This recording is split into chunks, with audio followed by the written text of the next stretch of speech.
get a little jacked up. So I know is it cool in here? Yeah. Right? Yeah. That's awesome. No, seriously, right? Because you guys know the cooler it is, the better your brain functions and the more you're able to learn. I'm being serious, right? The ideal learning, I think temperature, is about 61 degrees. So let's crank it down. It's as slow as it goes, dude. That's all right. Plus, I get all jacked up and get sweaty up here, so it's all good, right? But we're gonna have a good time. So again, I'm Curtis Johnson from Arizona. Fred said things that were way too nice, and I'm just excited to be here. Some of the things that they talked about are key, and I'm gonna go through. If you guys have seen me speak before, I like to change things often because I get bored of myself.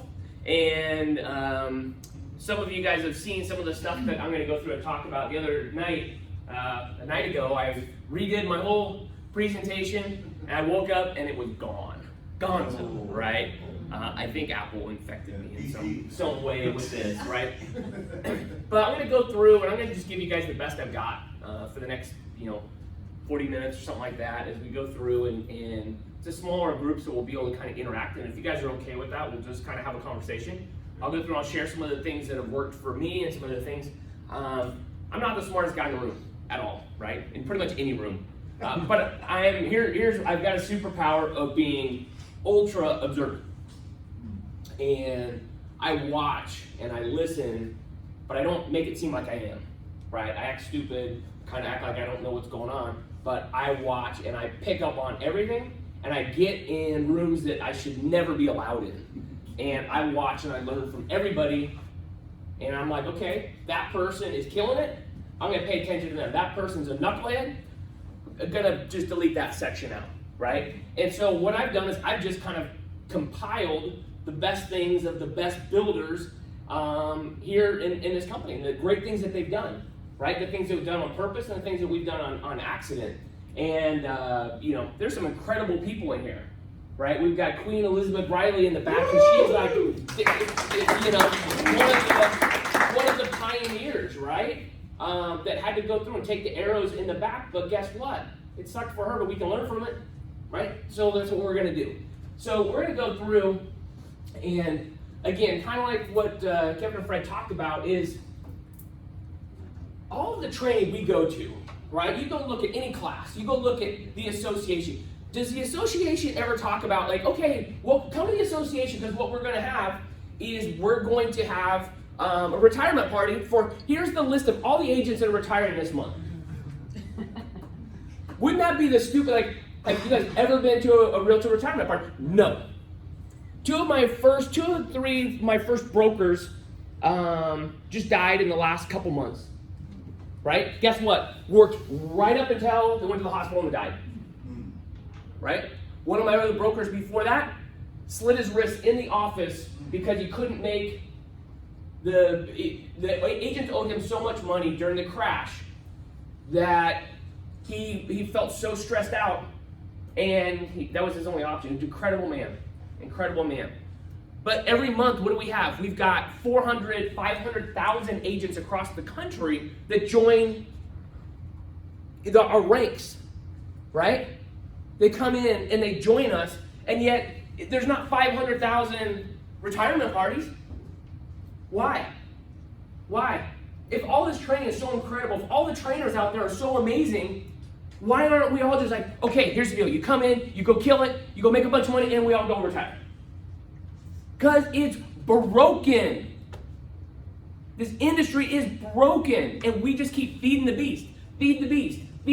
Pay me another $1,000. Oh, all this is gonna take, it's gonna cost one more home sale. That's all you gotta do. It's one more home sale. You're like, 27 and a half more home sales I gotta be before I can even break even. So what we're gonna talk about is not buyer plans, seller plans. I'm not saying that we don't need to sell houses to feed our kids, right? I want food with my meals. But at some point, we're like, when is enough? And I need to build for my future. And that's what we're going to talk about. Because 99% of the real estate trainings is designed to keep us on the treadmill. Why? Because if you get off the treadmill, your broker doesn't get paid anymore. If you get off the treadmill, your team leader doesn't get paid anymore. Right? If you get off the treadmill, NAR doesn't get paid anymore. You guys get that? The association, everything is designed to do what? To be able to have a place for vendors to come pitch us, to buy their crap, and to keep the wheel going. And we're just little pawns in this game. And so what we're going to talk about is not kind of in, right? It's being all in, right? And some of you guys I make very uncomfortable because like he's walking around, he's talking awful loud, he's like acting like he cares about something. And what I'd like to do is I'd like to be a little bit more reserved and dignified. You know what? Yeah, I used to wear a tie like every day until these guys infected me. Right? I'm just kidding. I actually wear a tie on Sundays because that's what I do when I'm respectful, right? But it's not like kind of in, and it's not average growth, right? Who here got in because, who's married or knows anybody that's married? All right, well, yeah, you're like, I guess, right? Who here, okay, let's go back to the kid part. Who here has kids? Okay. Do you go to your kids and you're like, okay, here's the deal, here's the plan. I want you to grow up. I want you to have, this is the plan. I want you to have a very average life. I want you to go out. I've got 3 sons. I want you to go out and I want you to find a very average woman. And I want you to go out and I want you to go have an average career. You know, go live in an average home. After you get married, I want you to go on an average honeymoon. And what I want you to do is build a very average life and go out and have an average wage and go out and just be average. If you could just go out and just go be average, that would be my goal and my hope and my dream for you. Right? I want you to go find, you know what, for the people that are single, you're like, you know what, if I could just go find an average guy that was just average, and we would go out on average dates and treat me just very average. Not great, but not bad, just average. If I could just be okay. Isn't that dumb? What do we want? We want amazing, right? We want elite. So if you came in to EXP because you're like, you know what, if I could just sell one more house, here's the deal. I know you didn't come here for it. We came here because we want an incredible life, and we want to be able to have incredible financial stability, right? Am I in the right room? Yeah. Yes. Am I in the right room? Yeah. All right, okay, cool. Because that's what we're going to talk about, not average growth. Average growth sucks, right? Like they said I'm in Texas and I can say whatever I want. Yeah. Like, I don't know, like I don't cuss a whole lot. Average growth sucks, y'all. Y'all, like I can just like I played Garth Brooks in the morning. I'm golden right now. I can do whatever I want. Right? There we go. So let's go. Right. I stole it from someone in Scottsdale. Don't know who I stole it from, but I thought this was amazing. Right? Is because in a few minutes, what we're going to do is after I'm done, we're going to call up 3 of you, and you're going to come teach this material. Cool? Yeah. All right.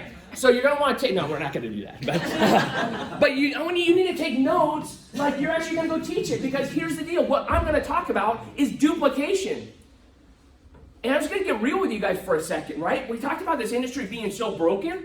Part of it is because we're all super doers. We're all super doers, right? Where we get in, we're like, yeah, you know what? I'm gonna freaking crush that. I'm gonna go do that, right? And this is a lonely industry. Why? Because it's designed that way. It's designed for you to go out and win because guess what? How much do you get paid for a second place escrow? Just to let you guys, 0. What about if you come in second on a listing? How does that work out? Oh, you know what? Well, we're going to buy this house, but you know what? If we didn't use this person, you would have been my second choice.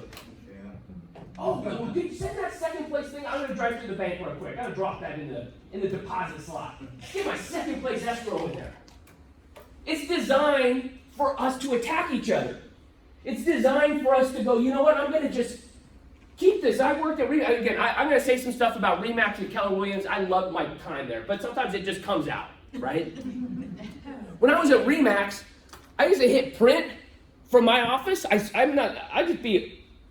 hit print, and I get print, watch it go, okay, and I'd hustle over to the printer. Why? Because there'd be people hanging out at the printer taking my stuff.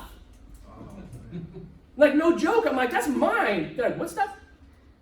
What stuff? Where'd your stuff? I don't know where your stuff went. It went somewhere. I'm like, it's behind your back. Okay, that never happened, but it's pretty close. But my stuff would disappear. And I'm like, so you print, that's why. Because no, you can't see what I'm doing. Right? It's designed for that. It's designed for us to not share. It's designed for us to stay on this. And what we need to do is we need to kind of just, everything you know about real estate, we've got to do something different, right? So I'm going to give you guys everything I've got. And I know that in any room, it's the 80-20. It's the 80-20 in anything. So I know that about 20% of you guys are going to come out of this room different than when you came in. 80% of you are going to go, that was a wasted 45 minutes. And he moved around a lot, and that redhead talked a lot, and what's going on? And I'm okay with that. For the 20% that actually make an impact, I'm going to ask a favor. I'm going to give you guys everything I got. Came all the way to Texas. If I reframe some of your thinking, would you, at the end, clap for me for 15, 20 seconds? Would you? With the 20, not the 80% doesn't matter what I do, you're not going to do anything. I got it. You can just stand up and pretend you're clapping, do something like this, check your phone, whatever you want to do. For my 20%ers, for my people that are actually going to be different, would you guys clap for me? Yes. Right? And at the end, here's the deal. I'm going to get a standing ovation from you. No, I'm being serious. I'm just being real with you. Why? Because I asked for it. That's right. Because I asked for it. Right? And so what we're going to learn is that in life, you get what you ask for, and you don't what you don't ask for. That's biblical. That's true. That's right. Preach it. That's right. Right? All right. So here we go. October 10th, the day before this, I actually just went back in my calendar. This is a screenshot of October 11th, 2016. Brent Gove calls me up, and we've known each other very, very well for a long time. And he calls me up. He's like, "Hey," and I knew he wasn't. He was like the #1 team leader at KW, and I knew that he wasn't happy there.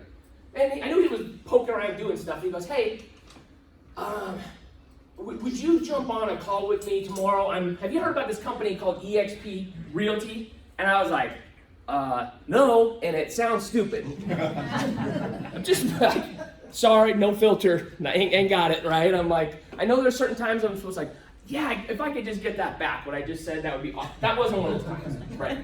And he goes, "Okay, I got it." He goes, "No, I never heard." He goes, "Dude, you gotta hear about this. I think I'm gonna move over to this company."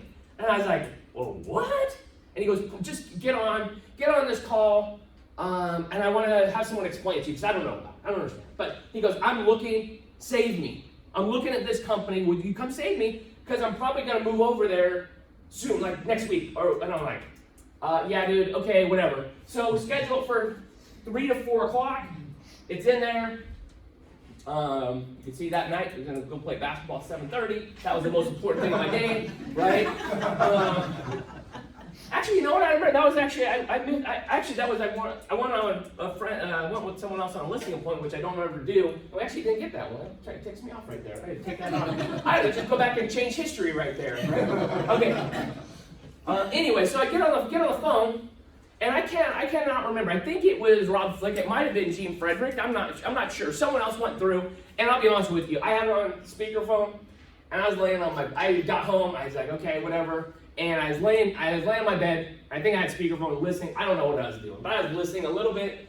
But you know what I was listening for? I was listening for Brent. I was not listening for me. And they get done with this, and they go, "So what do you think?" And I go, "Yeah, that sounds great for Brent, not for me. Not interested at all." Because if you know Brent, just love the guy, absolutely love him. I said, "Hey, here's the deal, Brent. You could be handing me gold bricks. Not interested. Not interested. I just barely partnered with someone else on a business venture. I go, doesn't matter. You can hand me gold bricks," and I'd say, "Yeah, you're too heavy. Too heavy. Not carrying them. Not carrying them. Doesn't matter." And so he goes, "Well, what do you think?" I go, "No, I just think it's not for me. It's great for you." And you know what I said? The company is absolutely, you are so lucky. So I started, I don't remember, I think it was Rob Flick. I said, "You guys do not understand how lucky you guys are to get Brent Gove. He is absolutely perfect for this model, not me. And he is going to absolutely crush it. You guys are so lucky. He is going to be such an asset for you guys. Absolutely 100%, not me, not now, not ever." Right? And the most expensive thing you can own is a closed mind, and mine was beyond closed. It was not even, you could have been like just driving over it with a Humvee, just not gonna open, it closed, right?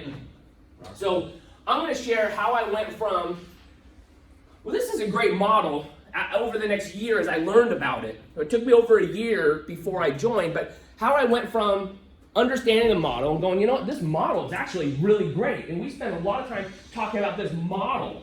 I was like, the model is incredible. And I went, but if the model's so great, if it's as great as what I'm starting to understand, why aren't there more incredible agents here? Why aren't the top? Why isn't everybody over here? And then all of a sudden, over time, I went from why aren't they here to, oh, they are all coming. It just hasn't happened yet. Right? And so how did I get to that point? And when you change it. So over my experiences going through this period of time was I just observe it. I just study everything, even if people don't know it, right? We all went back. We heard about this. We went and started watching videos. You guys do all that? You guys do your due diligence, right? All that stuff. So I went through and I started watching a lot of Rob Flick's old videos and stuff like that. Some of these screen captures. And I was getting totally excited. Some of the stuff, let me see. Well, I'll go back to this one. So I was going through and I was looking at, Rob Flick was making some crazy money.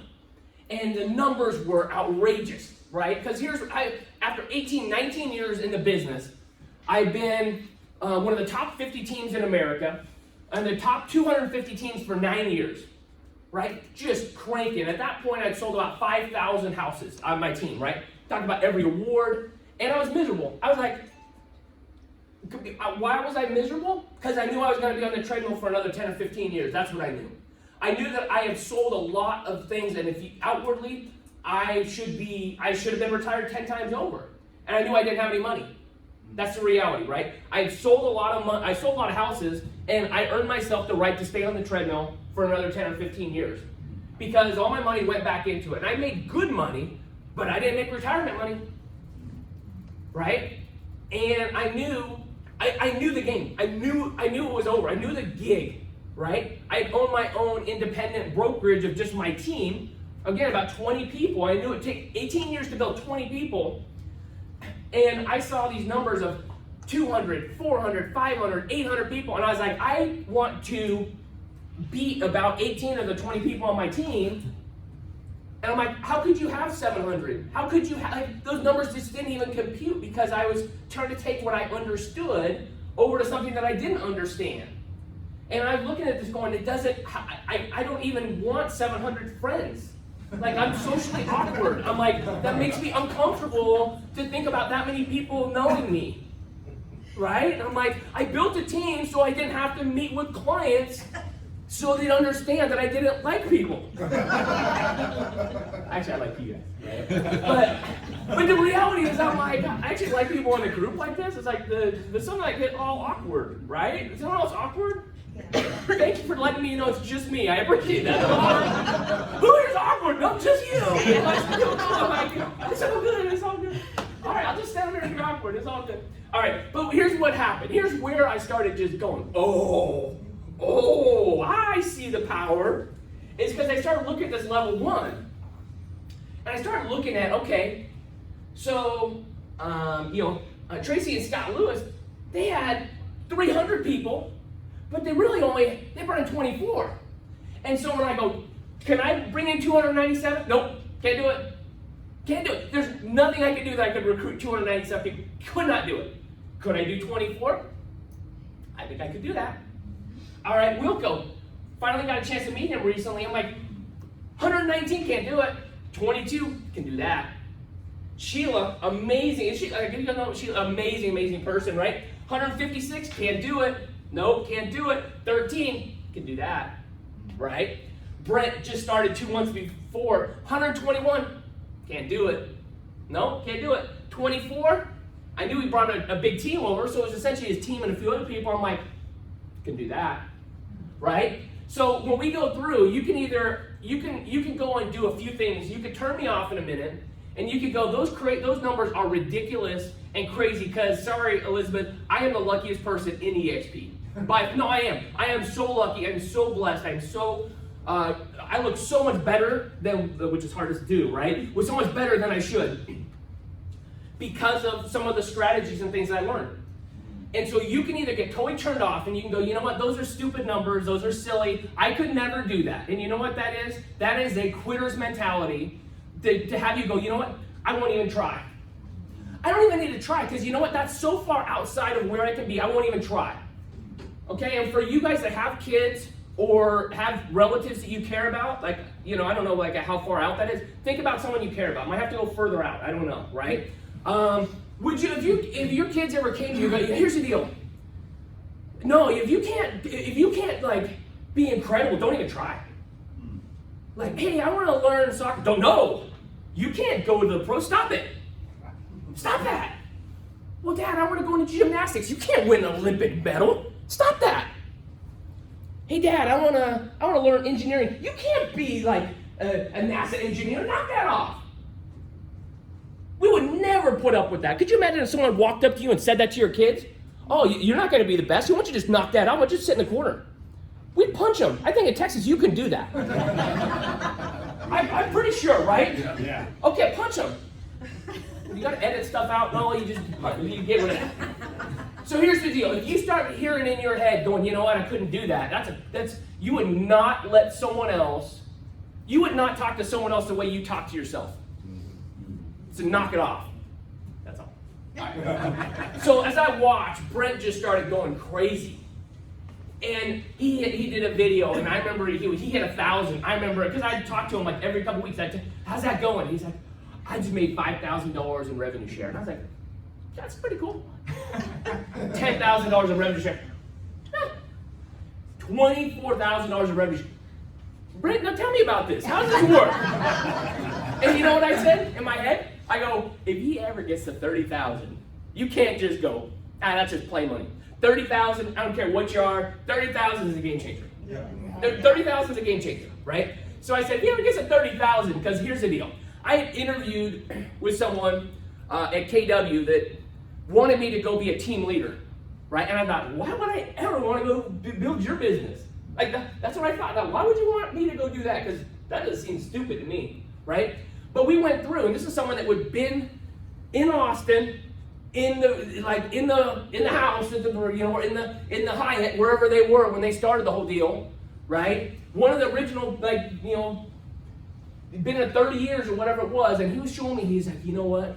I'm getting old, and I gotta find a successor, and maybe one day you can do this. And I was like, well, show me the numbers. And I'm thinking, dude, this is gonna just knock me over. And I looked at that and I go, well, where's the rest of the numbers? It was like 30,000 a month. He goes, you could one day have that residual. And I thought, I'm out. Thanks, appreciate that. No, not for me. I'm not gonna go build someone else's business for 30 years to end up with that. I can go be miserable in my own business. I don't need to be miserable in your business and my business together and be a double miserable. Nope.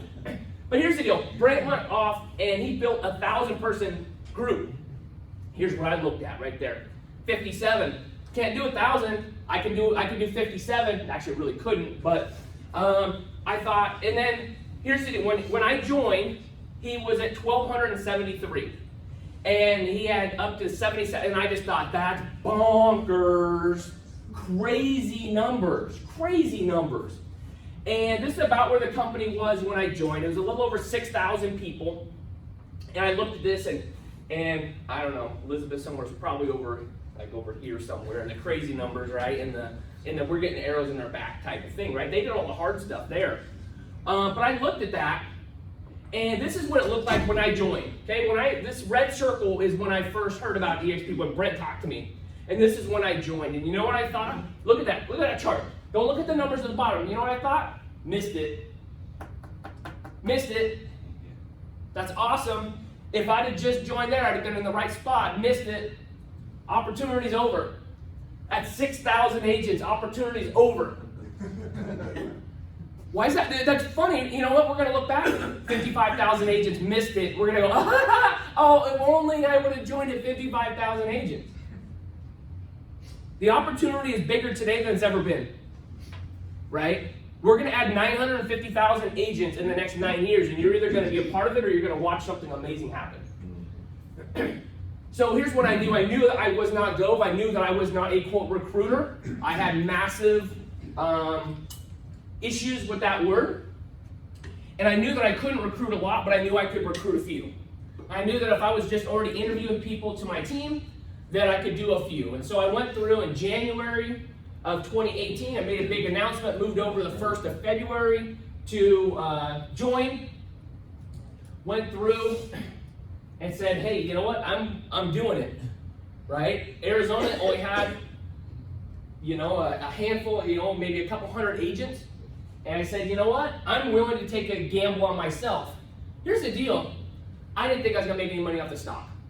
I thought if I could make $5,000 a year, or $5,000 a month in revenue share, my wife said, if you make over $5,000 a month, I won't give you any pushback. And I was like, okay, $5,000, my non-pushback for my wife. And she was super supportive about this, really was. And so that was my target. I'm like, 5,000, I'm gonna get to 5,000 my first year, 10,000 my second, and sometime between my third and fifth year, I'm like, I want to get to 15,000. You know what I looked at? I'm just an open book, right? I was like, I just want to offset my marketing costs, right? I was spending so much. I'm like, it would be nice to go into a month not having to have the big ups and downs. Does anyone have any ups and downs in their market, like in their? Okay, good. Every once in a while, I'm like, I think I'm in the wrong room because I talk about stuff, and they're just like, no, not me, man. I got them figured out. I'm like, oh, I remember when I had it figured out, and I lied to everybody. I remember that. So that's what my target was, right? And so this is the interactive part. Is there like a number that like this would change, like maybe not change your life, but you're like, this would really make it easier for me to go through. Is there like a number? Is it 3,000, 5,000? What's a number? 10,000? 12? 30?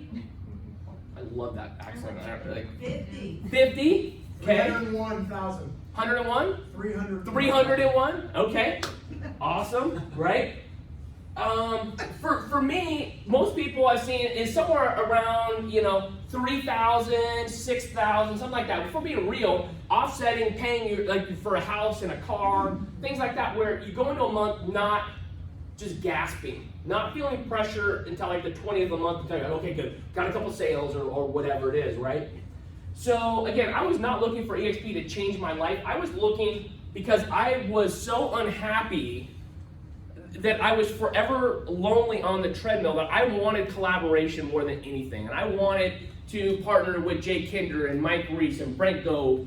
And you know what? I was like, I know what this is gonna do. This is gonna bring the best of the best together. Financially, it didn't really completely register that would also be crazy financially. But I knew that it would, from a quality of life, I would be happier and I would feel, when you run a team, when you run a team, you don't get to have bad days. No. You don't get to go in and go, you know what, this sucks, man. I'm sick of paying for the printer to be fixed for the 8th time in 2 months. I'm sick of having to go pay all this other stuff for you guys just to crap it out. I'm sick of having to go, you don't get to go say that. You just don't. So I would love to go to events and be able to communicate and connect with people, and I knew that's what this model would do, right? So think about that, if that's what there is, you need to have that. Do you actually have a model that can get you to whatever that number is? And I'm telling you, yes, you do. The model is here. This is the model, right? This is the model with this. And so I started February 2018, and guess what? Here's where I was at. What is that? What number is that? Just in Texas number. In Texas numbers, I know everything's bigger in Texas, but what was that number? Zero. Yeah, a big zero. Has anyone ever been at zero? A big zero. Yeah. If you're at zero, guess what? Congratulations. We've all been at zero. Right? I said this yesterday. I go, who here started at zero? There was like 100 people in the room, and like 10 people raised their hand. I'm like, what are you talking about? Like, the rest of you guys just came out of the womb. Like, I'm already getting revenue share. I'm like, what happened? Like, how did I miss that bus? You show up, you're like, I signed up and it's already there. I'm like, what? I started at zero, right? I started at zero, and I was like, oh my gosh. Like, okay, cool. Like, I'm at zero. Like, how far away is 5,000 from zero? It's 5,000 away, right? So a month, 45 days later, I logged in one day and it's 110. I'm like, okay, that's pretty cool, because I was at KW, I was a part owner in a market center that was growing really, really fast, and I averaged over the 2 years $20 a month. Wow. It was less than $500 the whole time I was there. So in one day, I went from 0 to 110. So from $20 to 110, I was like, I'm feeling pretty good, because the whole time I was at Remax, I was at zero. So I'm like, okay, there's some legs to this thing. We're going, right? But here's the deal. As you start to really, really, really understand revenue share, you will run through brick walls for it. If you understood the power of this, the people that are not in this room, and again, I'm not beating on the people that are here because you guys are the leaders. You guys are doing it right. Woo! If people understood the power of this, they would have been busting down that door. They would have been breaking through traffic to get here. They would have been driving all the way across the state to be able to go, I need to understand that. I need to be immersed in that. Because when you understand it, you act different. So I'm going to share a quick story. I grew up in California. I grew up in the Bay Area in San Jose, California. And it was kind of cool. The 84 Olympics, they had soccer right there in Palo Alto at Stanford Stadium. I went and watched the soccer matches, and it was kind of cool. So, you know, they had the Olympics. They had the gold medal, Carl Lewis, all kinds of cool stuff in 84 Olympics. National pride was going great. And I also started out, I grew up in a family where my stepdad worked for the San Jose Mercury News. And what that meant was everybody in my family was a paper boy. Even my sisters, they were paper girls, right? Everybody had a route, that's what you did. And so I was 11 years old and I knew that I lied about my stuff and said I was 12 because you had to be 12 to be able to have a paper route. And so I was like, okay, I could do that, I could forge that, I do that all day. I grew up in an interesting home, right? So, but I was like, yeah, cool, no problem, I'm 11. That's, 5 o'clock in the morning, I'm delivering papers with pit bulls and all kinds of dogs out there, that'd be awesome. And what makes it even more fun is you could actually go out and go collect the money. And so you go knock on random people's doors in the dark with money, asking for more money. And so that was, I'm like, that sounds safe, I'm totally in with that, right? So, but they dropped the papers off at Princeton Plaza Mall. And I'd wake up 5 o'clock in the morning, go fill my papers, and the first 5 papers I delivered to McDonald's, I delivered to Mervyn's, and one of the places I delivered was to Kenny Shoes. So I drop off the paper, go on my paper route, whatever, and so end of the month was coming, it's the summer of 84, stop into Kenny Shoes, go to collect the bills, and I got 1 pair of shoes a year, right? In California, we started school in September. Last day of August, we'd go to the thrift store, and we'd go to Mervyn's, and I'd get 1 pair of shoes, and it was gonna last me all year. And so I'd go in, and I'd look at the shoes, and I was like, man, I love those shoes. And the NBA was going, and I was like, man, if I got good shoes, I could make the basketball team. I'm like, well, probably not. But love Magic Johnson, my favorite player, and Larry Bird, and Dr. J, and they had Converse, and everything was amazing. I'm sitting there waiting for the owner to show up, and I'm waiting, and I look over, and I'm like, that looks super familiar. I'm like, well, he's kind of pretty tall, but I'm like, I don't know, he looks familiar. And I'm like, you know what? That's Mike Jordan. He was at North Carolina. He just won the national championship. He had the game-winning shot in the national championship. Oh, that's Mike Jordan right there. I'm like, no, that can't be. And I look a little deeper. I'm like, it says Mike on his shirt. I'm like, okay, what is Michael Jordan doing selling shoes in California? And so I kind of, we're just me and him in the store, so I'm like, hey, are you Michael Jordan? And he goes, yeah. I go, man, hey, good job on the Olympics. That was awesome. And can I ask that, why are you in a shoe store? Why are you selling shoes? And he goes, well, what do you mean? He goes, I go, well, why are you working here? You could go play professional. And he's like, well, here's the reality. No one really tells you. He's like, I was a college athlete. They don't pay us. Right? And I go, well, you guys just won the gold medal. He goes, yeah, you know what? We don't really we got a little bit of money. You don't really have anything. And I got a family friend that owns the shoe store, and they wanted a big name to be able to drive people in. And so they offered me actually a lot of money and some security. And that if I stay here for the next like 10 years, I'm going to be able to retire and be able to have some really good security with this. And I go, but you can go play basketball and like, can't you like look at the wall? You got Larry Bird and Magic Johnson up there. He goes, yeah, I know, but I talked to Converse, and guess what? They said they didn't think I'd be better than Dr. J or Magic Johnson or Larry Bird. They didn't think I'd be better, and so they weren't interested in signing me. It's too late. I missed my opportunity. I go, well, what are you talking about? I go, well, what about like, I don't know, Adidas? He goes, I wish I could go with Adidas. He goes, I talked to Adidas, and Adidas says, we're a mess right now. We're not interested. I go, but why? I go, don't give up. And he goes, well, there's one other place up in, I don't know, up in like Portland, Seattle, up there. He's like, but it's a running company. I go, come on, man. He goes, you know what? I know it sounds interesting. He goes, but do you know how much security I have right now? Do you know how much they're paying me just to be here, just to show up every day? And I go, but are you kidding me? Like, it's not too late. And I said, here's the deal. You are going to be the greatest basketball player that's ever lived. He goes, come on, man. I've got security right now. I said, come on, Mike. I said, just come with me. Come down, Mike. I go, let's go down and let me just work with you for a little while on your skills. And so I take him out, and we go, and we're playing. And he was, I'll be honest, he was rough at the beginning. He was rough, but he was tall. And so I started working with him. I'm like, come on, man, work on both hands. I go, come on, stick the tongue out. Find a move that you can really go with. And he's like, all right. And so he was rough at first, but he started getting better. And all of a sudden, he started just going off. And he goes, you know what? Boom! Snapped out of it. Just like that. And all of a sudden, I made him drop that. Yeah. It's like, boom! Snapped out of it, just like that. Just like in 1 minute. 1 minute, boom! Just like you are today. Just 1 minute. Snap and just change course. Just like that. And he goes, you know what? I am. I'm going to sign with the Bulls. They drafted me. I'm going. I'm out of the shoe store business. And he goes, you know what? I'm going. And he goes, so he went up. He's like, his mom made him go up to go meet with this company, Nike, this running company. And he goes, I'm just going to go listen. And so they brought him to an event like this. An in-person event. And they went and they pitched and they talked to him about it. And he left. He's like, he didn't even want to get on the plane, like me. Right? Didn't want to go. But he goes, you know what?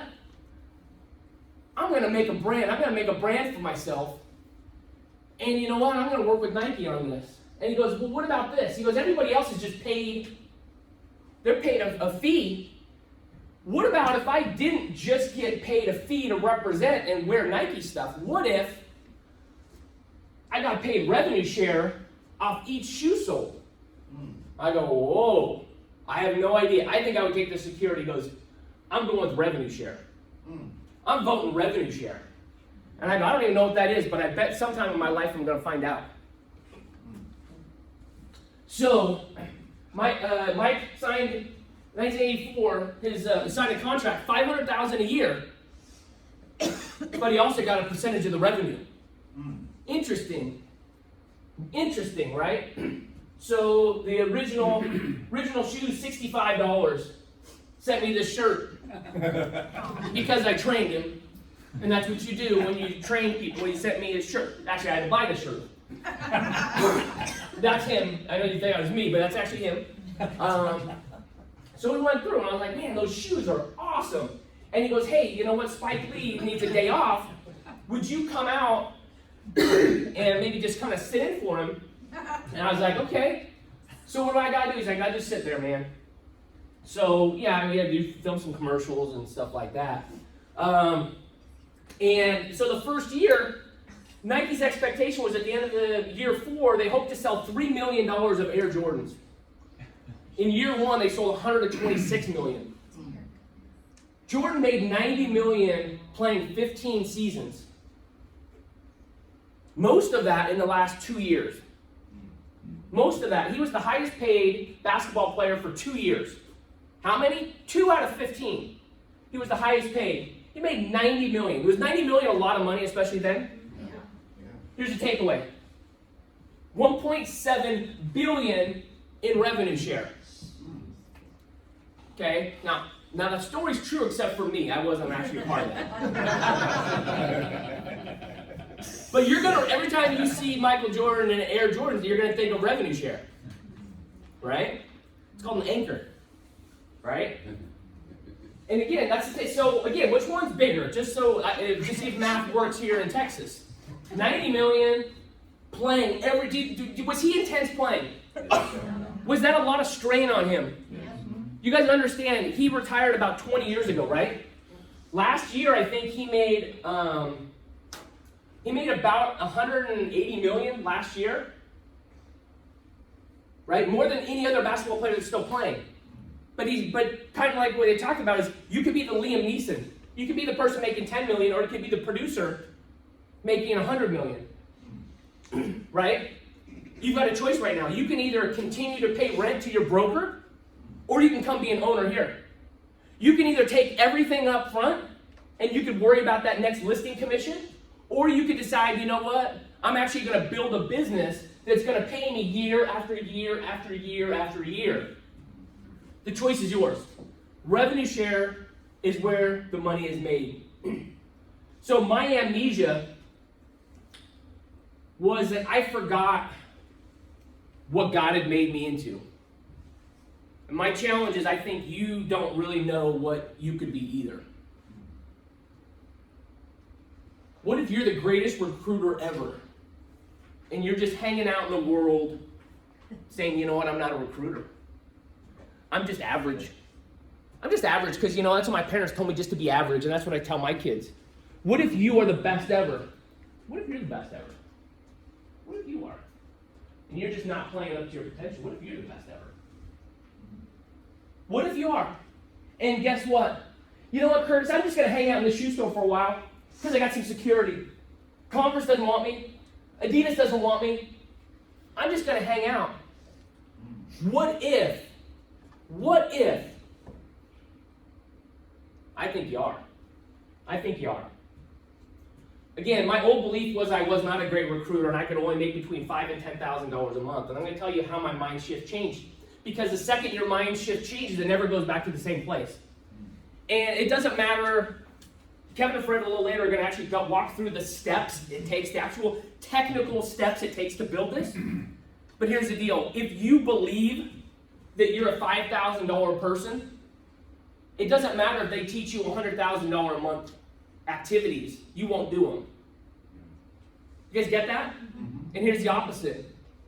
If you're a $100,000 a month person, if your mindset is $100,000, it doesn't matter even if the technical things aren't up to snuff, you'll find a way. Because winners win. We will always live up, the water always finds its own level. You will find and live up to your beliefs. And so my hope is that when you walk out of this door today, your belief is now that, you know what, you are the greatest ever instead of the person hanging out in the shoe store. That's my hope for you. Now, who are these people? Who's this right here besides me? Who's this?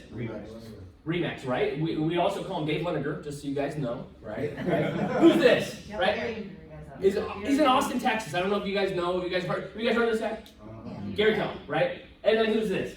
Glenn Sanford, right? Okay, here's the deal. All of them started in real estate because they thought the leverage was great. They thought, you know what, real estate is great. Okay? All of them. But tell me, why aren't they out popping lockboxes right now? Why aren't they going on listing appointments? Why aren't they stressed like you are right now about that it's been an hour since you checked in on your transactions? Why aren't they stressed like that? No, seriously. Why aren't they at break going out checking their phone? Oh my gosh. Like, this inspection, there is a drippy faucet. Do you think like when they go to lunch together, which they don't, right? Do you think they sit around going, so the Zillow leads, I'm just thinking, like, what if we moved them into a different, like, what's your script? How are you converting?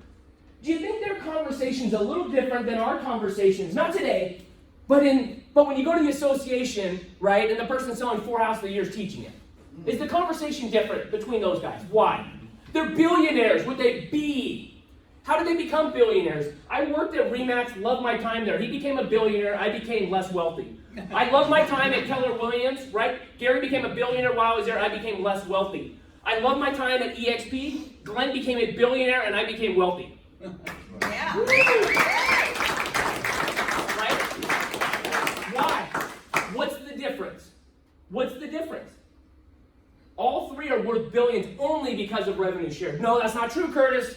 In culture, we decided to change it to profit share. That is not true. You cannot tell me that, Gary, that is not true. Really? Okay, so what happens if the office isn't making money at Keller Williams? Do you still pay international fees? Yes, you do. But what about if we're having a hard time and COVID hits and we're really scared and we have to shut the office down, still pay international fees? The international fees stop for Knolly Williams. No. Okay, you know what, Chris, that's not true. RE/MAX is a flat fee. Okay, how about if you're losing money? I told you about my broker that slit his wrist at RE/MAX. Yeah, you know what? I love RE/MAX. He was stressed out of his mind because they were trying to work out a payment plan with RE/MAX, and he didn't think they'd be able to do it because the agents during the last crash stopped paying their bills. And who got left with it? He did. Broker of the year, national, up on stage, loved the guy, slit his wrist because he wasn't partners with RE/MAX. RE/MAX owned it. He was paying. You guys get that? He was not paid off the top. He had to take care of everything, and he kept paying RE/MAX no matter what. Right? Gary Keller became a billionaire through revenue share. Everybody else moved to profit share. For the agents, he said, agents, y'all just go on profit share. I'm going to become a billionaire on revenue share. And you know what? He goes, and now here's the deal. Watch this. Let's tell everybody it's out of culture to complain about it and to say, you know what, we should do revenue share. But I'm going to stay on revenue share. That is an amazing sales job. I got to be honest with you. That's amazing. He's like, and make everybody stand up for and fight my battle so I don't even have to talk about it.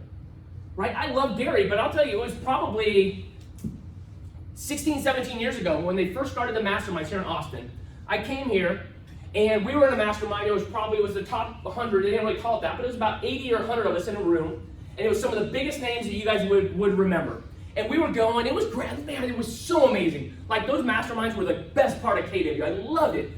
Before I got kicked out, and they wouldn't let me come back to the masterminds because I left. But it was great. I came here, and we're going, and all of a sudden, you guys ever see Gary just like kind of just tense up and like whatever? So we're going, and there's a lot of egos in the room. And I had a big ego, and I was like way down at the bottom. It was like, I don't know how we got in the room, right? And we're going, and Gary stops. He goes, y'all think you guys are so smart. Y'all think you guys got this all figured out, don't you? And we're all, yeah, we kind of do. Yeah, we do. Yeah, you got it, Gary, right? He goes, you guys don't get it. You guys are at the little kid table. I'm like, what? Like, that felt like Thanksgiving time, like, in my face. Like, yeah, y'all at the little kid table. You guys know where the big kids are at? Big kids are next door. You guys think you're all great, figured out how to run your teams. The big kids are next door in the owners' meeting. Oh, okay. And it went just silent. And you know what I did? Let's write that down. Okay, so it's not great to be a team leader. The big kids, where I want to be, is next door in the owners' meeting. Right? And he wasn't wrong. He wasn't wrong, because we were renting KW. We were renting it, and we go out every day and we teach people about going and owning stuff, where we, in most cases, go rent our broker. They became billionaires through revenue share. It's the same opportunity we have. Big changes happen at big events. And I told you right when I first started, about 2 weeks after I started, I went to Jackson Hole, and I went to an event, and I went with the attitude that I was not a great recruiter, right? I went that I was going to go make $5,000. And in an instant, just like I'm not proposing everyone goes watches this movie, but if you do, it's pretty funny. Is in an instant, I changed my thought process from, you know what, this is just a good model to everybody's coming. And we went through and we talked about what was going to happen with EXP again. And John Cheplack was there and Ryan Stuhlman. And we went through and we looked at residual income. And I was going through and like, okay, how much money am I going to have to make to have a great life? How much money am I going to have? And I went through, I'm like, how much money do I need? And again, this is at 5% interest, which is pretty much impossible to get right now from a safe institution, right? And I'm thinking, I would need like about $15,000 a month that I just want to retire on, right, or live on. And I'm like, dang, a chart goes to 10. You know why? Because that number is hard to get. 2.4 million in cash is what you need in order to be able to successfully take out $10,000 a month to live on and not hurt the principal. You guys get that? And you go, you know what, you go talk to any, you go fill up a room of in many agencies you want. You go, what's your retirement plan? At first they go, you go, what was that? You go, your retirement plan. No, actually your retirement plan, what was that? They're like, rentals. Rentals is the answer that I'm trying to remember. Rentals. How many rentals do you have? I'm about to get some rentals. You're like, okay, how many? A lot. What are you gonna do? I got some Carlton Sheets, old VCR things, and I gotta pull them out. I don't know. And I can do it with no money down. Good. How much is it? Does anyone have any rentals? Yeah. How much you pay for it? $40,000. I had to rehab it. How much do you make off it? $187 a month. Okay. How many $187 a month are you gonna need? I don't know, but I gotta get more. Right? So when we talk about residual bills, right? How many do we need? We need $4, $5, $6 million in the bank to be able to do that, or join EXP. Okay. So what blew me away was when I stopped looking at the huge overall organization size and looked at the front line number of agents as we went through. Here's what this is all about today. It doesn't matter what works, it matters what duplicates. 2 people wrote that down. The rest of you guys are going to be broke if you don't write it down. And Molly's not letting you out the door. Write that down. Are you kidding me? Like, this is it. Like, this is not about being the best listing agent.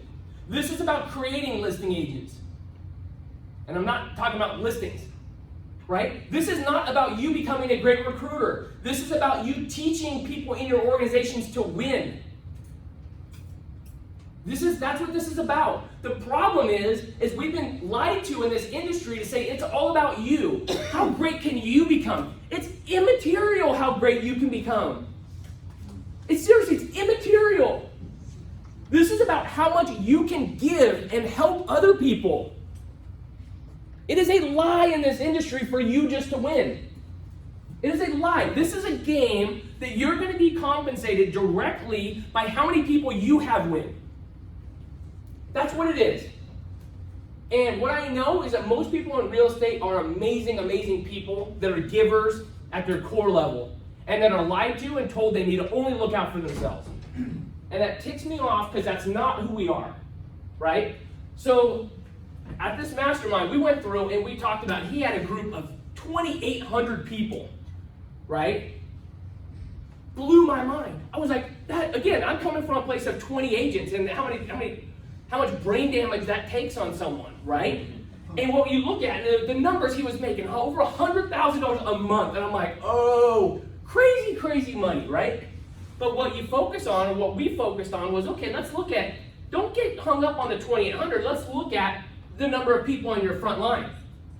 When you look at that, could I help 37 people? Yeah, I could have 37 friends. I could do that. 2,800 can do that, right? And so what we looked at and we broke down is that each person in Rob Flick's first line was worth about $3,300 a month. And I was like, wow. Think about when you really start looking at, well, how much could I invest to be able to recruit? What kind of time should I put into? Essentially, how much time would you go put into getting a listing? Would you go spend 20 hours to get a listing? Most of us probably would. Would you spend money? Yes. Well then, what if you just looked at this as the same thing as lead generation and going through and being able to do that? And so like these are screenshots from Rob Flick's video. Anybody can go get this, and I encourage you to go do this. This is what he went through, and he was talking about, he was making over $1 million a year, which I just thought was obscene for him to be able to do that. Now, I think that's pretty cool, right? But he was going through and he was talking about these different things, and what happened is as he brought in 34, he helped those people, and they helped other people, and they went through, and actually EXP incentivizes you to care deeper and deeper and deeper with people. And I looked at that and I said, I couldn't help 1,600 agents, but I could help 34. And again, looking at this, he talks about this. He signed up with EXP, and he immediately went on vacation. Because that's what he did. Right? He's like, okay, he had to get ramped up to get excited about working. He went crazy, and he brought in 4 people. Right? And then he went, and he's like, well, that was enough. And he didn't do anything. And he's like, oh, okay, that's enough. And then the next month, he bumped into one more and got one more. He got a 5th. And he looked at it, he goes, holy cow. And he went and he ran the numbers. He goes, I got 86 people now. But really what he brought is he brought in 5. And he goes, okay, and that really spurred him on, got fired up, and he goes, he said he works amazingly intense in short bursts. And he went and recruited 7 people. So now he's up to 12, right? And then he took another month off, and then he went on vacation. And then he went and looked, and he had like 260 people. And then he looked up, and he had 8, and then he went and he recruited hard again. He went up to 18 people. And then it kept growing. Then he went and he recruited up to 21, and then he took the rest of the year off. But what happened is they didn't. And he went from 268 to 700. Do you guys see that? He went from 268 to 700 by bringing in one extra person. And that's where the power of this comes in, right? And that's where I started looking at this going, you know what? I cannot recruit 1,000 people. I cannot. But what can I do? And I had the target to go out and recruit 100 net agents in 3 years. I was like, absolutely, I can do that. But I couldn't. And I failed miserably. And I was a complete failure. Like, not even close, complete and utter failure with that. Here's where I am right now. I have 58 frontline people. Those are how many people that I've brought in. Not 100. Like, that's pretty representative of my schoolwork. 100 was the target. 58 is where I'm at. Like, you guys thought that was funny. Of all the things I said that were funny, you know what? I was like, I expected at least some, you know what, Chris, you seem awful smart. I don't think that's true. No, you're all like, yeah, we're in on that one. He's a failure. There you go. Awkward and failure. There we go. We're all good, right? Here we go. So I've recruited 58 net agents in it's about 40 months since like 40, 41, like somewhere right around there, right? Can't count that high, right? And I think I'm averaging about 1.4 agents. If anybody's ever been a recruiter someplace, that's called unemployed. You'd be fired. You would be fired. Could you imagine going someplace like, hey, here's the deal. You can be recruiter of the year at 1.4 agents a month. Gone. Gone. Hey, how much? $300 extra bonus the government's giving for unemployed people? I'd be on that, right? No. But EXP, the 22nd of every month, this is why I do what I do. So a couple months ago, I got a deposit for $213,800. And I sent it to my wife because I try not to tell her where we're at during the month. And it was the first month that was over $200,000 in a month in revenue share. And I sent it and she's like, what? I was not expecting that. Totally amazing. Thank you for working so hard for our family. Right? For our family, right? Yeah, you know what? Let's get real about it. The money at some point goes away, and at some point, don't you do it because you just want to make a difference? Right? For me, I felt as a failure as a dad and as a husband a lot of times, right? Especially when things are tight. And I'm like, yeah, we can't buy that. Right? I mean, there's times where I told my kids, we're going to go to Disneyland. I said, not going to Disneyland. We're not going. Right? So when you look at that, that's what that represents. So this was a day or two ago. I pulled it up today. It was 51, 50 something. But it's up to 5138. And here's where I'm at. So I have 58 people. 43 of them are productive, right? Which is really good. I spend most of my time trying to help them get productive and helping people out. But again, I brought in 58 people. And then where the power of this is the duplication. And I want you to leave with that duplication, right? This is not you know, that's what this is about. This is not about how many in our front line, it's duplication. And so last month I got a check for $236,000. The last, or whatever, is like 270 something thousand. It's probably gonna be $300,000 this month or more. Which, like, I don't know, that's a lot of money to me. Yeah. Okay, all right, good. I'm like, okay, is that, woo! Okay, I was like, I don't know, maybe like, I'm like, I'm in the right room, but you guys are like, yeah, that's a good start. Right? That's average, right? You know, and again, I'm not like, wow, like I'm the luckiest one, but I'm not even I don't have the biggest group in the room, right? Elizabeth, you want to share, like, how big is your overall group, and then how many is your front line, if you don't mind me putting you on the spot? Overall group is 9,053. Woo! Serious, right? And how many is your front line? 54. 54. Do you guys get that? Like, she didn't recruit over 9,000. Like, she probably could. She's amazing, right? Yeah. If she just sell less real estate, right? But here's the deal. She worked her butt off, and she pours a lot into that group. But here's the deal. Here's the chicken exit. The chicken exit is to go, I couldn't do that, right? Here's the deal. You don't even get to have an opinion until you get to 25. Yeah. You go out, just shut your mouth, go bust your butt until you get to 25 before you even have an opinion. Like, that's it. You don't even get to make it. I'm going to make a comment. No, you don't. Not until you get to 25. Your opinion doesn't matter. Like, I'm seeing some trends. There's no trends at 2. Here's what I'm seeing, Curtis. You're not seeing anything. You're at 2. You don't have any trends. No trends at 2. Everything's an anomaly, right? Get to 25. Well, how? Everything they're talking about. Do it. 25 before you get an opinion. You look at this. The first line, wait, this is like a year, this is 2000. I had 58 then. Look, 58, 62, 61, 62, 63. All this, essentially, I'm flatlined for the last 2 years. You know what I did? I busted my butt, and now I'm maintaining. And I'm going to pour all my energy into you guys, into everything I'm doing. So this is something where, yeah. So again, Michael Jordan did what? He's not working on his jump shot right now. He's working on his golf game. 20 years ago, he retired, and he's still working off that. That's the opportunity we have. That's right. That is the opportunity. That is why we all came here. It was not because I want to go from 12 houses to 13 houses. Yes, you'll get that. Like, especially you plug into, mentorship masters, like, your business ought to go way up. But that's not why we came. We came for the partnership and for the opportunity, okay? So write down the word and, right? And Curtis, but I wrote something down a few minutes ago. Write it down again. The word and, okay? There's so much in this. We talk about the model, and I love the model. What Glenn built was incredible, right? But it's not just about the model. It's also about the who. All right, what company is this? Nike. Where does it say Nike on there? It does not say Nike, right? But you guys knew what it was. What's this? Air Jordan. Does not say Air Jordan, right? But it is. So here's the power. It's not just Nike. Nike was a great running company. Michael Jordan could have gone out, right? Like, what, LaMelo Ball or all those, could have gone out and created his own brand. But what did he do? He's like, you know what? What makes it powerful is Nike and Air Jordan. Nike plus Air Jordan made it incredible. Do you guys get that? It's not, people are not just joining EXP, they're joining EXP and you. You guys get that? Yes. Stop talking about just the model. It is not just the model. They don't just get the model.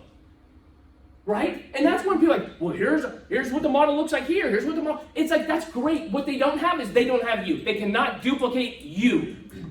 There's no model with you in it except here. Stop minimizing yourself. Right? It's not just Nike.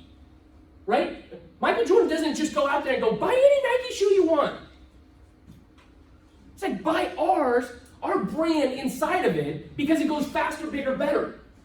Right? And that's what we're doing. It's not just, I honestly, I feel super bad. There's a lot of people in EXP that you look at you pull up their Facebook page, and you're like, okay, so they sell candles and walk their dog. I don't know what they do. But Curtis, I don't really want to talk about EXP. Okay, so you think like Michael Jordan's out there like, I don't want to be associated with Nike. Are you stupid? Like, seriously, are you stupid? The fastest growing brand in the history of real estate? Like, if you're like, hey, I just want to disassociate myself. I want to break off. How do I take the Nike label off my shoes? I don't want it on the box. I don't want to be associated with Nike. Like, okay, you're stupid. Their distribution channels are incredible.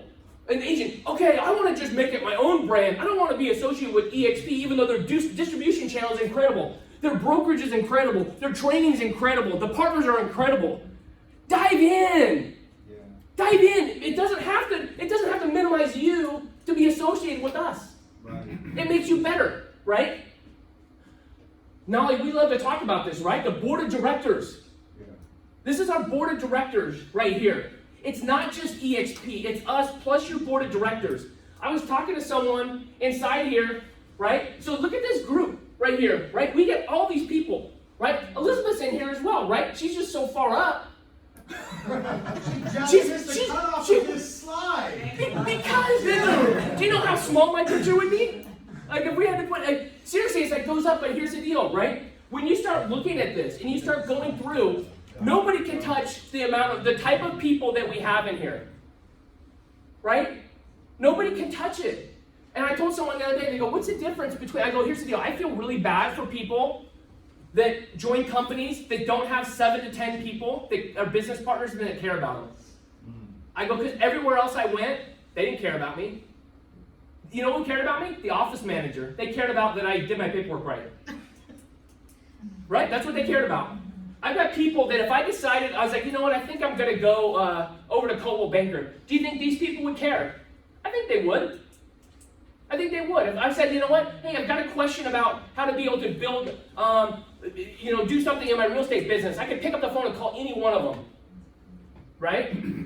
And like, this is incredible. And again, I am so grateful. Like, Elizabeth, like, you guys had stuff, you guys didn't have all what we have. Like, that's the reality, right? You guys forged and built the roads that we get to go on. We have, like, this expressway that they were, like, carrying hand carts over Rocky Mountains, right? And we're just like we're just going. And you guys act like, oh, this is so hard. No, that was hard. This is easy. It's built for us. This is easy, right? And here's the deal. People are like, well, you know what, Curtis, I get done. I'm coming for you, Curtis. I'm coming for you. I'm like, yeah, let's do it. I want you to. I'm going to help you. What can I do to help you pass me? Like, no, you don't understand. I'm coming for you, man. I saw what you did. I'm going to beat you. And I'm like, yeah, that's old world crap. That's like caveman stuff. That's like KW. That's Remax. That's Coldwell Banker. Here, you can't beat me because I want you to. Yeah. Like Kevin and Fred said, hey, we're going to Texas and you got to get on a plane. I'm like, oh, had me tell the plane. Okay, because why? Because I want you guys to pass me. Anything I got is yours. I want you to pass me. You can't beat me. You can't beat me. Why? I want you to. I want you to. I will help you. Well, how do I attract people, right? How do I recruit people? Be more attractive. Well, Curtis, nobody's joined me. That says a lot about you. That says, why not? Well, you know what, people, they're not joining me. Why? Tell me about that. It's not the model's fault. 1,000 people a week are joining. Why aren't they joining you? Well, because I got to get all my stuff together, and, I got to get my system. No, system's done.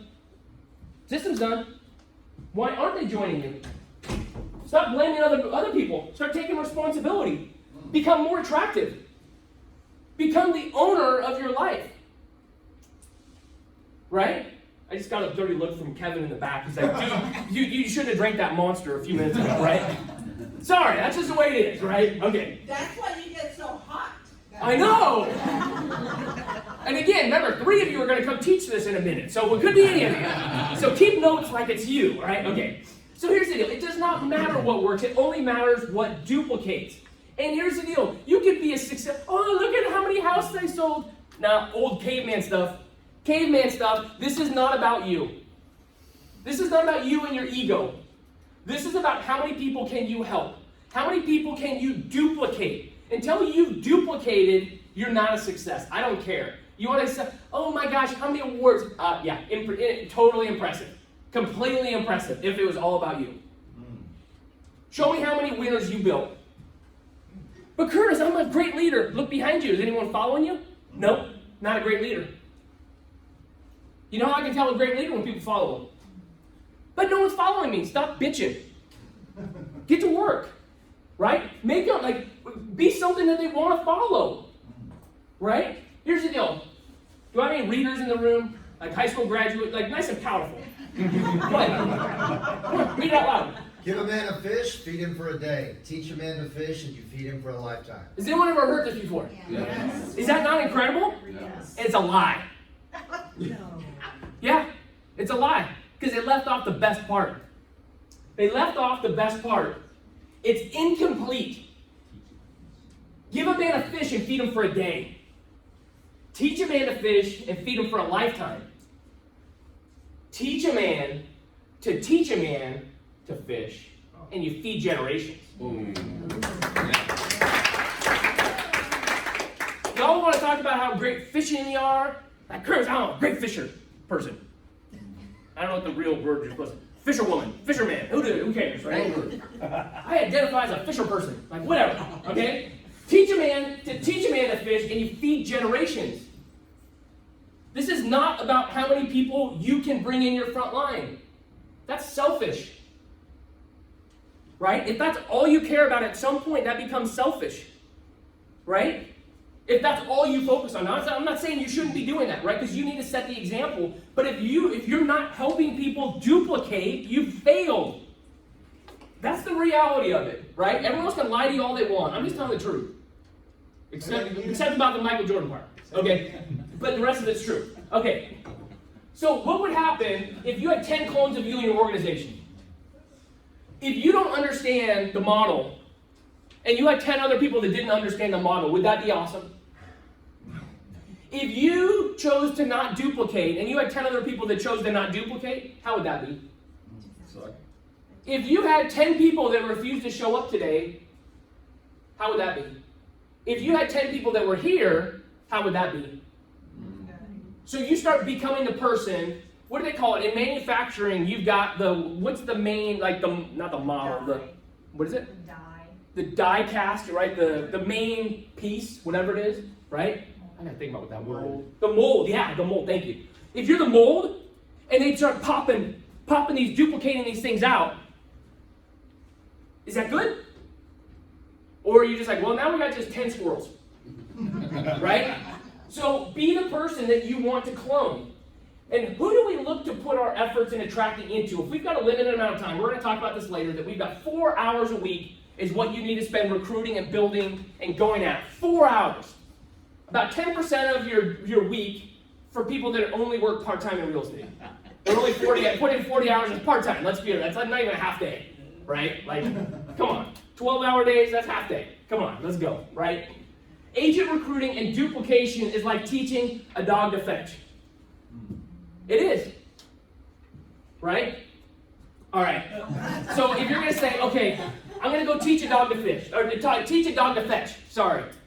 What are you going to do? It's like, well, you know what? What about if I just got a green ball? What if I got like a yellow ball so they could see and I threw it? What if I got like a bone? Like, that dog isn't moving. It's not. Okay, how about this? How about if I get some food and a biscuit? Let me get a biscuit. Here, chase the biscuit. That's what we do. You know what, Curtis? I brought in these people and they just didn't want to do anything. They don't want to come. Yeah, you know what? We're throwing a biscuit to a dog like that. Here's the deal. You want to spend your time, you want to win? Right? It's all right, just talk to them. All they want you to do is stay on the treadmill. Here's the deal. If I'm going to teach a dog to fetch, I'm looking for a black lab. I'm looking for him coming out of the water with a bone in its mouth going, let's go play fetch. Come on. That's what I'm looking for. So when you're out looking for people that want to recruit, you look for recruiters. Recruit recruiters. Find people and say, if you've got to force someone to come here, they're not your people. They're not a black lab. They can tell you they're a black lab. They're a little chubby dog. No, Curtis, I promise I so want to do it. Let me just sit here and be chubby. They're not black lab. Black labs are here. You see that on camera? If you were a black lab, you'd be here. That's what I know. Do you have to tell black labs what to do? No, black labs are like, okay, come on. Where's the ball? Where's the ball? Come on, what's going on? Can we play? Can we play? That's what black labs do. Black labs want to go play fetch. There's nothing you can do that's going to turn that dog. Now, that dog might one day go, you know what? Everyone's looking like having fun out there playing fetch. I'm going to get up. I'm going to go. And they might decide there's nothing you're going to do to get that dog to go do it. At one time, that dog might self-discover that it's time to go play fetch. You're not going to force it to. So if you got 4 hours a week, spend 3.9 on this. And I taught this yesterday, and about 3 or 4 people came up and said, okay, so what you're telling me is just don't bother with any other besides just big fish. I go, then I blew it. I'm not saying the quality is in the quantity. The quality is in the quantity. You go out and you go recruit 100 people over the next 5 years, and you know what you're going to get? You're going to get 20 builders, 15 builders. You're going to get 15 black labs that want to go out and build. And then no matter how good you do, they're going to go build. And no matter how bad you do, they're going to go build. That's what's going to happen. You're gonna go, but I'm gonna go turn that dog into a black lab. Good luck. Good luck. No, seriously, good luck. Good luck. Because it just doesn't, it doesn't matter. Right? And so what you're gonna go look for is you're gonna go look for the black labs. Go all in on that. All right, last point here. 39 is the worst number. Now, Brent Go talks about 39 being the worst number in EXP, right? Is what are the worst numbers? 4, 9, 14, 19, 24, and 39. Meaning that when you get there, you're one behind opening up a next tier of getting your full income, right? Glenn built a great model that was better than Gary's, right? And one of the reasons he did is because in one area, if you brought in one person and then they went crazy, that Knolly Williams model actually paid more in that thing. So he went and he changed it, right? He made our system so that even if you don't unlock all your levels, you still get a little bit of money off those. It's actually incredible. I've got an agent on my team that brought in one person and they've brought in about 80 or 90 people and he gets paid on all of them a little bit, but he hasn't clicked that thing to become a recruiter. That's okay. So inside here, 39, Brent Go says 39 is the worst number because he doesn't unlock the biggest piece of the puzzle. And I thought, I always want to challenge my thinking. So I always go, is that true? Or could we look at it different? And so I said, what if 39 was the best number? And in the Red Book, you've heard of the 3 key hires, right? Lead buyer specialist, lead listing specialist, and lead admin, right? I think in EXP is we've got 3 key partners, right? Queen Elizabeth, do you have a pretty major partner where the bulk of your growth and income comes through? You do. Inside mine, it's the same thing. Almost every big builder, it comes through a few key partnerships. And you're like, well, that's not right. Oh, yeah, it is right. Because why? We spend our time with our black labs. We help our black labs get what they want. Black lives matter. Black labs matter. They do. That's my boy. Love that. See, I can't. There was like, yesterday we talked this, and they're like, you didn't use Knolly's line. I'm like, I ain't using Knolly's line. I'm like, that's We Knolly. needed you yesterday, Knolly. The room was a little too white, man. There was no way to drop that. No, that's Knolly. But it does, right? Black labs matter. It does. No, they absolutely, and it's where you put most of your effort into, right? Here's what you need to do. You need to go out and have 3 key partnerships. Inside mine, Dan Beer, right? Fred Weaver, and Frank Driscoll. That's my 3. I've got more. I've got some others that have like 60, 80 people, right? But I would say 85% of my growth and income comes from 2 of these, if not mostly 3 of them. And guess what? That's probably going to happen for you too. And guess where I spend most of my time? Most of my time is helping people that want to play. At some point, it's like, that's not fun to try and force fat dogs into going to play fetch. When they're ready, they'll come. Right? We want to put everything there. And so here's the deal. Some people go, oh, so that's all you got to do is you got to go just get 3 and then you're done. You can just go retire. Nope. It's not what this is. Here's the deal. This is duplication.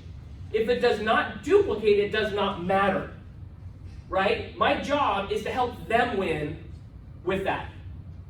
My job is to help get 3 generals. In my opinion, a general is someone that has hundreds of people, and I believe that they have at least 3 icon agents in their organization. Because guess what? Icon agents don't leave. For the most part, icon agents don't leave. People with hundreds of people, they don't leave. Right? Why? Because their eye is on the ball and they're building. You know who leaves? People that have nothing and they're like, guess I'll go to a cheaper place because I either have to stay here and be reminded that I'm not all in.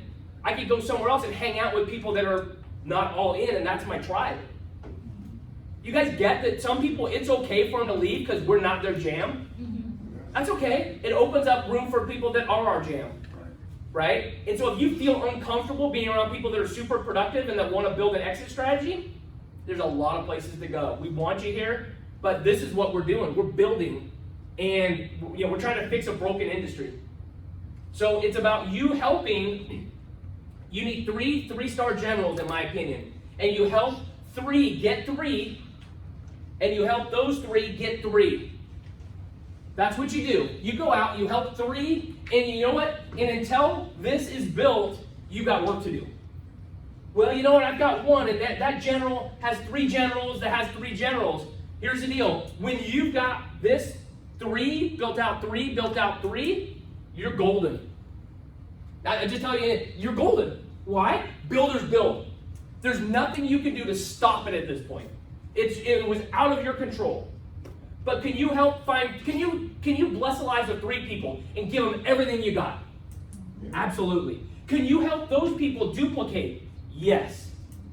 And can you get enough to learn and know, here's the deal, check this out. When you go and you number them, what does it come out to? 39. How awesome is that, right? So 39 is actually the best number. You go help your 3, they go out and they get 3. And until they've done it, well, 2 of them have it, and 1 over here has 1 left. Then help them. Help them find a winner. Help them recruit a recruiter, right? And what I would challenge you, we saw it yesterday, I went and talked about this. Some of our, inside here we got Fred Weaver, right? And then under here we got Kevin Kaufman as one of his generals, right? Under Kevin, we've got the Franklin, Andrew Franklin, Jimmy Franklin, right? They're a general. They've got hundreds of people and all kinds of icons. And you know what those black labs were doing? Texting and sending everybody else in their group, are you one of my black labs? Are you one of my black labs? Because here's what I need. I need to spend my time with my black labs. And you need to look around, and are your 3 black labs in here? And if they're not, that's okay, because guess what? We all start at 0. And if they're not in here, you need to go, when is the next event, and how do I get into a room and bring my 3 black labs, and make sure my 3 black labs bring 3 black labs? Right? I just got a text this morning, Brent Gove's event in Dallas with Tony Robbins is 96% sold out. Probably going to be sold out by the end of the day, I'm guessing. 96% sold out, just saying, right? And that was a text I woke up to this morning from Brent, right? So, your job, again, hear me. This is not about you going to Dallas. This is not about you going to the Tony Robbins event, enjoying and getting fired up and coming back and trying to explain this, right? You go to events and what do people say? The not black labs, what do they say? Give me your notes. Tell me, what'd you learn? It's not something like, hey, go to Disneyland. Bring me back your notes from Disneyland. That's awesome. How stupid is that? Like, hey, show me your ticket stub. Give me your note. What'd you learn on it's a small world. Is it so small? Does that song still reverberate for days? What are your notes from Disneyland? No, you experience it. Seriously, you go back and you go tell someone about, oh my gosh, I went to Austin, and there was this little Irish redhead albino, and he said stuff. And you're like, but what did he say? Duplicate. That's what he said. Said duplicate. It doesn't translate as well, right? But some of you in here, my 20%ers, I don't know what my 20%ers are. Woo, woo, yeah. It's right there. That's my 20%ers, right? My 20%ers are changing their mind. They walked in one person, they're walking out a different. Right? Their 80%ers are pissed off going, do you know this inspection report? If we just shut up, I gotta go out in the hall and get on my inspection report. Do you know, I've tried to slow down this hamster wheel, and it can only slow down for 40 minutes at a time. And you're talking way too long, gotta get back on the hamster wheel. And some of you guys are going, you know what? This is broken. This is broken. And it's time for me to change. You can change in an instant. You can change today. Today is going to be one of those pinnacle days in your life where you look back to and you go, you know what? I'm a different person because of today. You plant that flag and you go, you know what? Never again. I am not the same person as when I walked in that door. I am not the same person. I refuse to have the same life as I had. I refuse. I refuse. And your leg is not done until your general has 2 more solid generals. Your job is not done. You want to go around, pound your chest, talk about all your awards and how cool you were? Nice. Show me your victories. Show me your victories by your people that won. It's not about getting at the top of the mountain and going, look how awesome I am at the top of the mountain. Do you guys see those? You guys have any friends that post up, here's me at the top of the mountain. Look at me, everybody, I'm at the top of the mountain. Show me who you brought.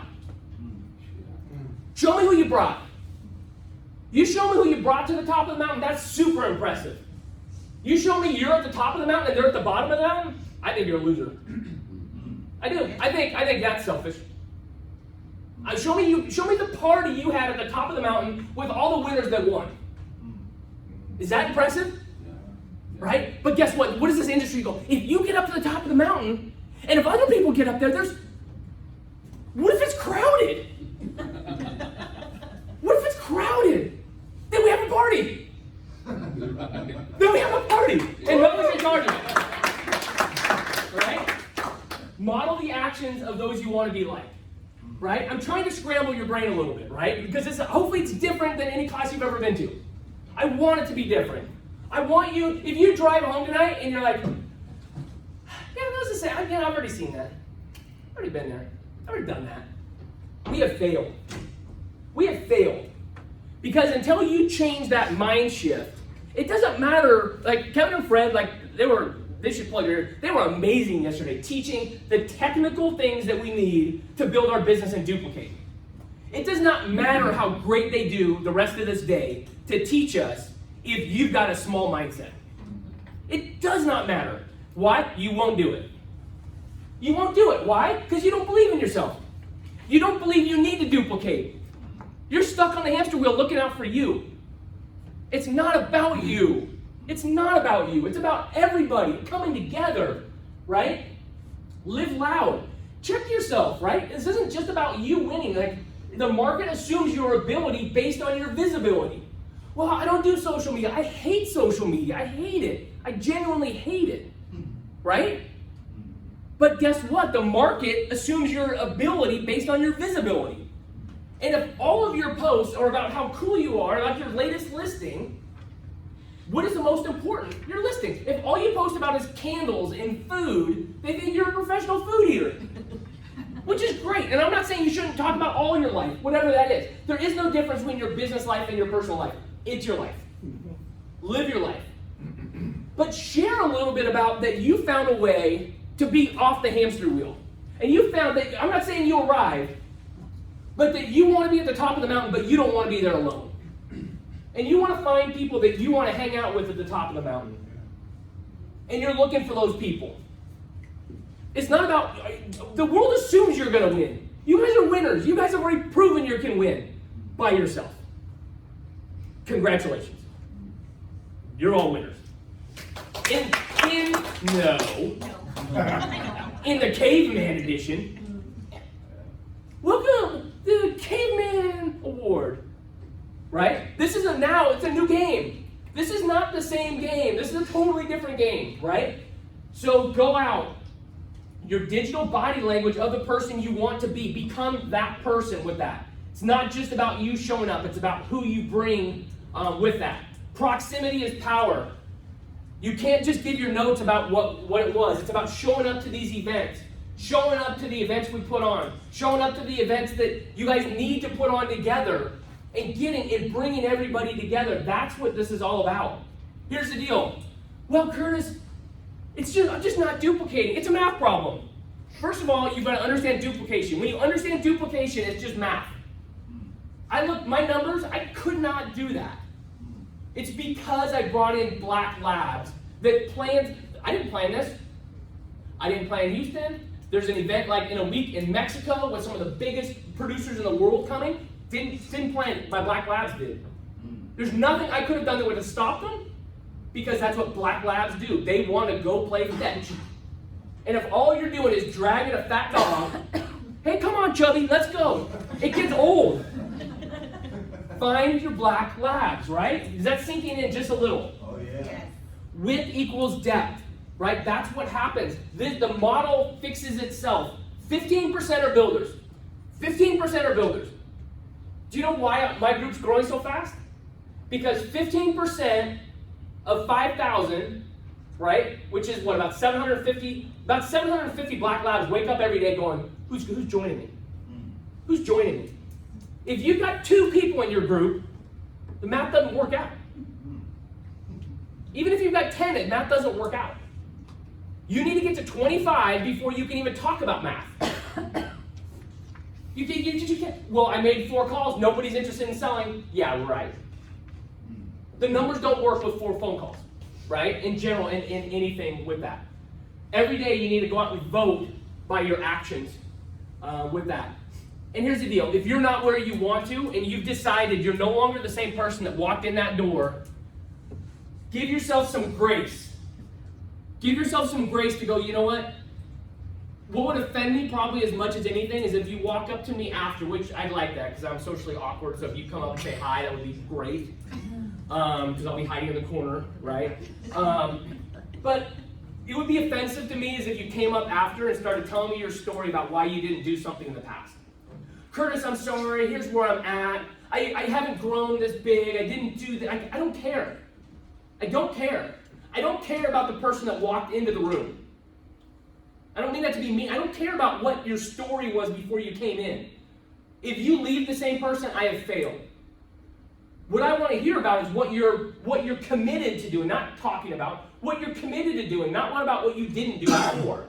We've all got enough, I got mountains of failures. Who cares? Start today. Give yourself the grace to start over. Start now. I love this one. Start where you are. Start with fear. Start with pain. Start with doubt. Start with hands shaking. Start with your voice trembling. But just start.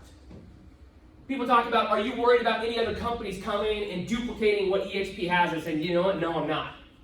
Because when I joined 3.5 years ago, we had a couple stories, right? Elizabeth was a good story at that point. She was kind of a blip on a radar with that. She wasn't what she is now, right? We had Glenn and his Gene and his Blockbuster story. We had Brent, being Brent for a year. We had a couple stories. We had stories of Glenn driving around in an RV, which is kind of weird, right? We had this technology that was pretty weird. And I love them, right? But we had theory. Let's get real. We didn't know what we didn't know, right? You guys were doing the best you could. You guys were doing incredible. It was unproven. It was starting to become proven, but it was kind of just getting going, right? It was like, we don't know what this is going to be as it scales. Here's what I know now.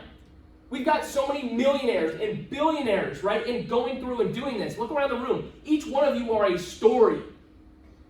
Each one of you are a story when you go. And so am I concerned about what's coming? No. Because I saw what we did with the very few stories we had, and I've watched the lives that this has changed, and I've watched how much fun this is. I'm not worried. I'm excited about it. And for my 20%ers, the rest of you, the 80%, you go sit down. My 20%ers, go and stand up, and remember that